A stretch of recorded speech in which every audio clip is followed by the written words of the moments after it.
Hermes De Crignis, presidente della cooperativa Legno Servizi, una asta per rimettere in moto tutto il settore della forestazione e non solo. Un'asta per far capire che abbiamo del legname di qualità anche noi, tant'è vero che per anni l'Austria ha acquistato il nostro legname, l'ha lavorato e ce l'ha riportato in Italia per venderlo poi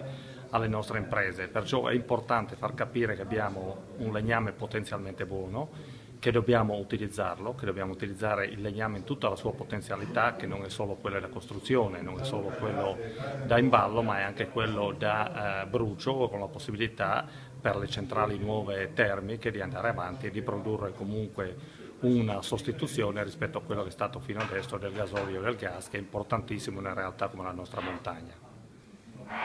Michele Benedetti, sindaco di Ampezzo, la vostra amministrazione è tra quelle che più sta credendo nelle potenzialità del bosco, della foresta, e proprio per questo a novembre è un doppio appuntamento, un'asta e anche la prima edizione in assoluto della Festa del Boscaiolo. Sì, questo come hai appreso oggi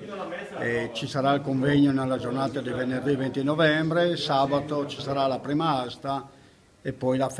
prima festa del Boscaiolo. Questo serve solo, secondo me, per un incontro tra noi amministratori pubblici, proprietari di foreste della montagna friulana, per confrontarci con gli assessori regionali competenti, con le ditte boschive e per trovare un'aggregazione e una sinergia per fare squadra, perché senza fare squadra in questo momento critico per l'economia forestale, secondo me non usciamo.